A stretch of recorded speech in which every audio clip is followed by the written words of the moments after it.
నువ్వు దీన్ని కూడా అడ్వాంటేజ్‌గా తీసుకుంటున్నావని అనుకోకూడదు కదా! అందుకే నీకు ఎక్స్‌ప్లనేషన్ ఇస్తున్నాను. నీకు కారేమీ ట్రబుల్ ఇవ్వలేదు కదా! సరే నేను వెళ్తున్నాను భూమి అని గగన్ ఒక 2 అడుగులు ముందుకు వెళ్ళి, మళ్ళీ ఒక్క క్షణం ఆగిపోయి భూమి దగ్గరికి వచ్చి, భూమి నేను నిన్ను ముద్దు పెట్టుకున్నప్పుడే నువ్వు నన్ను కొట్టి ఉంటే పరిస్థితి ఇంతవరకు వచ్చి ఉండేది కాదు కదా!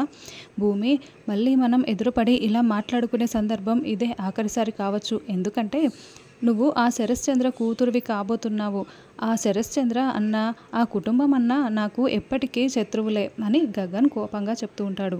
అలా గగన్ భూమితో మాట్లాడేసి కార్ డ్రైవింగ్ చేసుకుంటూ వెళ్ళిపోతూ ఉంటాడు. భూమి కుప్పకూలిపోయి చాలా ఏడుస్తూ ఉంటే, భూమి కంటే ఎక్కువగా గగన్ కార్ డ్రైవ్ చేసుకుంటూ కన్నీళ్లు పెట్టుకుంటూ చాలా ఏడుస్తూ ఉంటాడు. ఆఖరికి కన్నీళ్ళని తుడుచుకుంటూ మరీ ఇంకా అవి ఆగకపోవడంతో అలా ఏడుస్తూనే ఉంటాడు.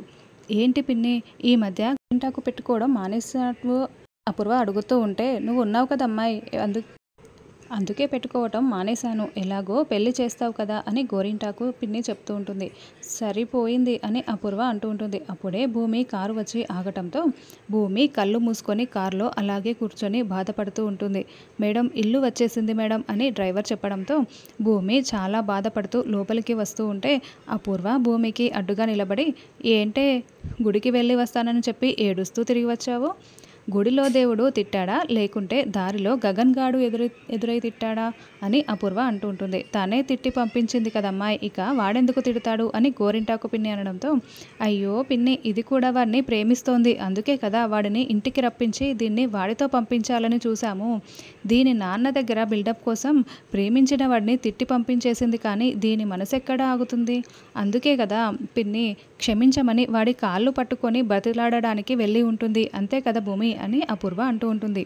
అవును అపూర్వ, నిజమే అపూర్వ, నువ్వు ప్రతిదీ చాలా కరెక్ట్గానే గెస్ చేస్తావు. నేను ఆయన్ని ప్రేమిస్తున్నాను, ఆయన నా ప్రాణం అని భూమి అంటుంటే, మరి మీ నాన్న అని అపూర్వ అంటుంది. సమానంగా ప్రాణం అని భూమి అంటే, సమాంతర రైలు పట్టాలు కలవవని తెలుసు కదా భూమి అని అపూర్వ అంటుంది. ఆ పట్టాలు లేనిదే ప్రయాణం సాగదని నీకు తెలీదా అపూర్వ అని భూమి అంటుంది.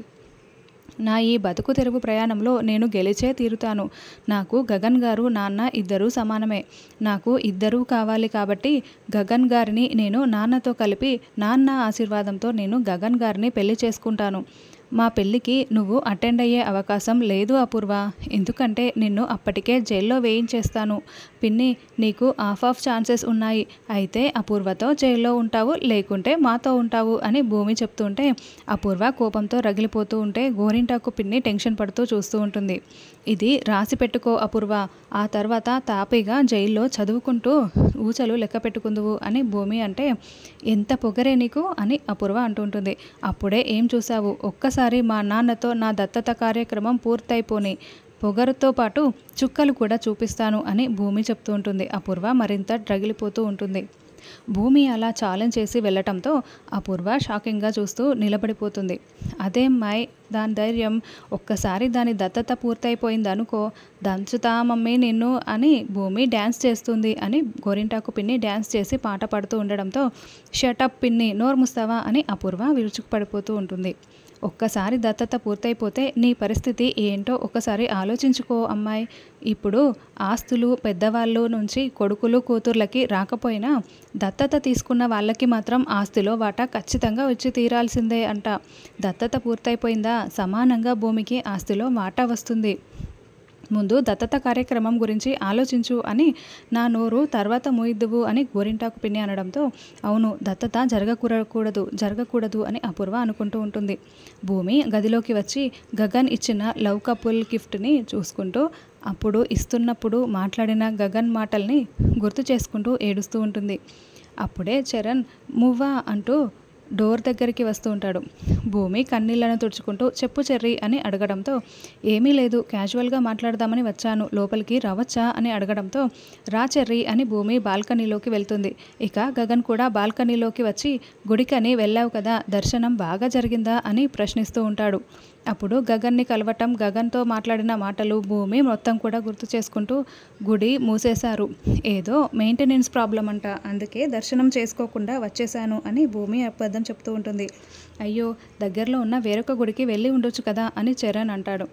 లేదు చెర్రీ, నేను ఏ దేవుడి దర్శనం కావాలనుకుంటానో ఆ దేవుడి దర్శనమే కోరుకుంటాను. అప్పటికప్పుడు నేను మనసు మార్చుకోను అని భూమి చెప్తూ ఉంటుంది. సరేలే, ఇంకెప్పుడైనా మళ్ళీ దర్శనం చేసుకుందువు. సరే ఇంకేంటి చెప్పు మువ్వా అని చెర్రీ అనడంతో ఇంకేం లేదు అని భూమి అంటుంది. ఏంటి పొడి పొడిగా మాట్లాడుతున్నావని చెర్రీ అంటాడు. నీకు తెలియదా చెర్రీ, నేను మీ అన్నయ్యని, ఆంటీ వాళ్ళని, ఆ ఫ్యామిలీ మొత్తాన్ని కూడా బాధ పెడుతున్నాను.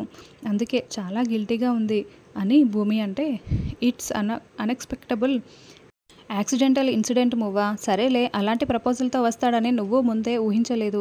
నువ్వు అలా రియాక్ట్ అవుతావని అన్నయ్య కూడా ఊహించి ఉండడు. కాబట్టి దానికి నువ్వెందుకు బాధపడుతున్నావు? దానికి నువ్వు డల్ అవ్వకు మువ్వా అని చెర్రీ చెప్తూ ఉంటే అప్పుడే భూమి భూమి అంటూ శరశ్చంద్ర వస్తూ ఉంటాడు. చెర్రీ బాల్కనీలో ఉండగా ఇక ఏంటి నాన్న అంటూ భూమి రావడంతో నాకు ఒక ఆలోచన వచ్చిందమ్మా, రాగానే నీతో పంచుకుందామని వచ్చాను అని అంటే, ఏంటో చెప్పండి నాన్న అని భూమి అంటుంది. నీకు పెళ్లి చేద్దాం అనుకుంటున్నానమ్మా అని శరశ్చంద్ర చెప్పగానే చెర్రీ భూమి ఇద్దరూ షాకింగ్గా చూస్తూ ఉంటారు. ఇప్పటికిప్పుడు పెళ్ళేంటి నాన్న అని భూమి అంటే, పెళ్ళంటే ఇప్పటికిప్పుడు జరిగిపోయేది కాదు కదమ్మా, కాస్త టైం పడుతుంది. నేను ఎలాంటి సంబంధం చూస్తానంటే ఆ గగన్ గాడు ఆ స్థాయికి నేను అందుకోలేను, నేను చేరుకోలేను అన్నట్లు ఉంటుంది. రేపు నీ కన్న వాళ్ళు నిన్ను కలుసుకున్నప్పుడు మేమైతే ఇంత గొప్ప సంబంధం చూసి ఉండేవాళ్ళం కాదు అనేలా వాళ్ళు గర్వంగా చెప్పుకునేలా అని శరశ్చంద్ర చెప్తూ ఉంటాడు. ఇప్పటికిప్పుడు నా పెళ్ళికి అంత తొందర ఏం వచ్చింది నాన్న అని భూమి అంటే, తొందరే పడాలమ్మా. నీకు పెళ్ళి కాకుండా ఇలాగే ఉన్నావనుకో ఆ గగన్ గాడు నీ చుట్టూ తిరుగుతూ కుక్కలా తిరుగుతూనే ఉంటాడు. నిన్ను ఫాలో అవుతూ నిన్ను వెంట పడుతూ ఉంటాడు. అది ఎప్పటికైనా ప్రమాదమే, మన ఇద్దరికి డిస్టర్బెన్స్గా ఉంటుంది కూడా అని శరశ్చంద్ర చెప్తూ ఉంటాడు. అదే నీ పెళ్ళి అయిందనుకో వాడి తలనొప్పి పోతుంది అని శరశ్చంద్ర అనడంతో, అది కాదు నాన్న, ఇప్పుడే కదా మీరు నన్ను దత్తత తీసుకోబోతున్నారు. ఇప్పుడు నేను మిమ్మల్ని నాన్న అని పిలుస్తూ ఇంకొంతకాలం ఈ ఇంట్లోనే ఉండాలని ఉంది నాన్న. అందుకే ఇప్పుడే నా పెళ్ళి వద్దు నాన్న అని భూమి చెప్తుంది. అప్పుడే భూమి వెనకాలే ఉన్న లవ్ కపుల్ బొమ్మని శరశ్చంద్ర చూడడంతో భూమి చాలా టెన్షన్ పడుతూ ఉంటుంది. అప్పుడు శరశ్చంద్ర, నువ్వు ఏ ఇంట్లో ఉన్నా కూడా నన్ను నాన్న అనే పిలుస్తావమ్మా, కానీ నిన్ను చూస్తుంటే నువ్వు ఎవరినో ప్రేమిస్తున్నావు అనిపిస్తోంది, చెప్పమ్మా అని శరశ్చంద్ర వేలు చూపించి అడగడంతో భూమి టెన్షన్ పడుతూ ఉంటే, మువ్వ ప్రేమించేది నన్నే కదా అని ఇప్పుడు మామయ్యకి నిజం తెలిసిపోతుందా అన్నట్లుగా చెర్రీ కూడా మరింత టెన్షన్ పడుతూ ఉంటాడు. ఆ గగన్ అనే వెధవని నువ్వు ఎలాగో ప్రేమించట్లేదని నాకు తెలిసిపోయింది. మరి ఇక నువ్వు ఎవరిని ప్రేమిస్తున్నావో ఈ నాన్నతో ధైర్యంగా చెప్పేసేయమ్మా అని శరశ్చంద్ర భూమిని నిలదీస్తూ ఉంటే, చెప్పేసేయ్ మువ్వ అన్నట్లుగా చరణ్ చూస్తూ ఉంటాడు. నేను నీ ప్రేమకి ఎలాంటి అభ్యంతరం చెప్పనమ్మా, అంగరంగ వైభవంగా నీ పెళ్లి జరిపిస్తాను, చెప్పమ్మా ఎవరా అబ్బాయి అని శరశ్చంద్ర ప్రశ్నిస్తూ ఉంటాడు. నాన్న అది అని భూమి నసుగుతూ ఉంటే, చెప్పేసేయ్ మువ్వా అన్నట్లుగా చరణ్ చాలా సంతోషంగా భూమి వైపు చూస్తూ ఉంటాడు. సరే, నువ్వు ప్రేమిస్తున్నావా లేదా అదైనా కన్ఫర్మ్ చెయ్యమ్మా అని శరశ్చంద్ర అంటాడు. నిజమే నాన్న అని భూమి చెప్పడంతో చరణ్ మరింత సంతోషపడుతూ ఉంటే శరశ్చంద్ర కూడా సంతోషపడుతూ ఉంటాడు. అప్పుడు శరశ్చంద్ర భూమి తలని పైకెత్తి, ప్రేమిస్తున్నానని నిజం ఒప్పుకున్నప్పుడు ఆ ప్రేమించేవాడు ఎవడో చెప్పటానికి, అడ్రస్ డీటెయిల్స్ చెప్పడానికి ఎందుకమ్మా ఇంతగా ఆలోచిస్తున్నావు అని శరశ్చంద్ర అడగడంతో, టైం వచ్చినప్పుడు తప్పకుండా చెప్తాను నాన్న, అంతవరకు నన్ను ఇబ్బంది పెట్టొద్దు అని భూమి చెప్తుంది. సరేనమ్మా, ఆ గగన్ గాడి వల్ల నువ్వు డిస్టర్బ్ అవుతున్నావని నేను నీకు పెళ్లి చేద్దాం అనుకున్నాను, కానీ నువ్వు ఎవరినో ప్రేమిస్తున్నావు కదా, ఇక ఆ గగన్ గాడు ఎప్పటికీ నీకు దగ్గర కాలేడు, ఎందుకంటే నీ మనసులో ఆల్రెడీ వేరొకరు ఉన్నారు కదా అని శరశ్చంద్ర చెప్తూ ఉంటాడు. నాకా ధైర్యం చాలమ్మా అని శరశ్చంద్ర అంటూ ఉంటాడు.